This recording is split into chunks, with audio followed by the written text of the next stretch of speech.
Shrimad home remedies में आपका स्वागत है। और हम आपको बताएंगे कि गर्भ संस्कार क्या होता है।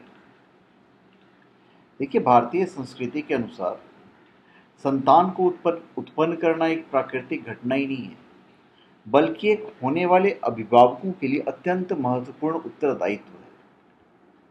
इसीलिए गर्भ धारण करना और एक नवीन जीवात्मा को संसार में लाने का पूर्ण विधान दिया गया है। सनातन संस्कृति के अनुसार 16 संस्कारों में से गर्भ संस्कार अत्यंत महत्वपूर्ण है।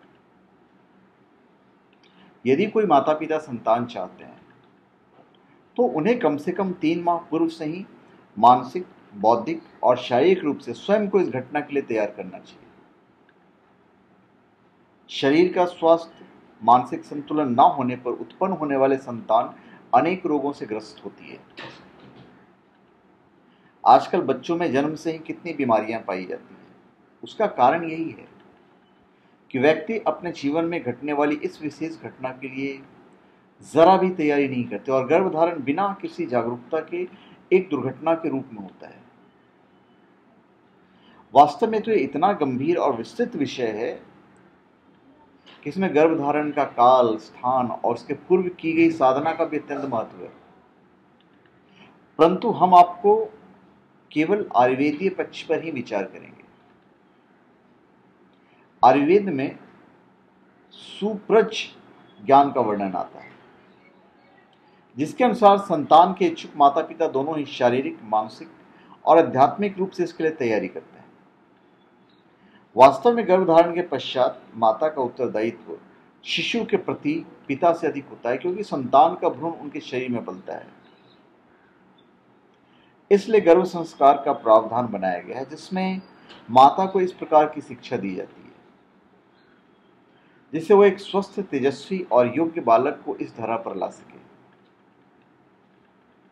सुप्रज ज्ञान की शुरुआत पिंड शुद्धि अथवा अंडकोश एवं शुक्राणु के शुद्धिकरण द्वारा होती है।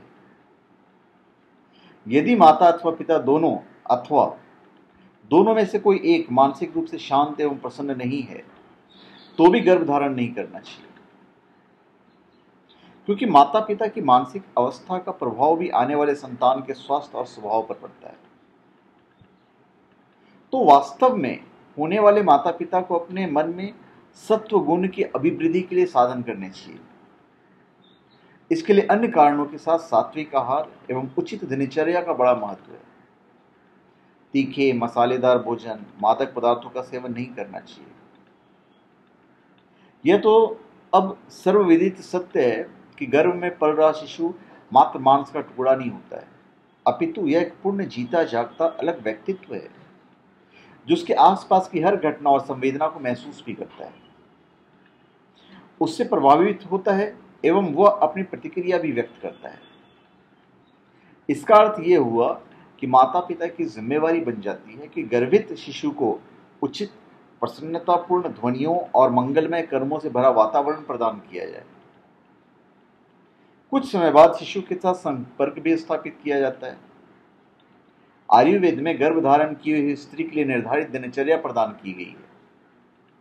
उन्हें खास पुष्टिदायक भोजन के अलावा योग एवं मंत्र जप तथा निर्धारित विशिष्ट दिनचर्या का पालन करना चाहिए। माता द्वारा सुनी हुई ध्वनि का प्रभाव शिशु के मस्तिष्क पर गहरी छाप छोड़ता है। इसीलिए विशिष्ट गर्भ संस्कार संगीत को सुनना एवं मंत्र उच्चारण गर्भवती महिला को अवश्य करना चाहिए। उन्हें विशेष प्रकार के साहित्य एवं पुस्तकों को भी पढ़ना चाहिए। तो धन्यवाद। आप हमारे चैनल पर सब्सक्राइब करें और अपने कमेंट दीजिए। धन्यवाद।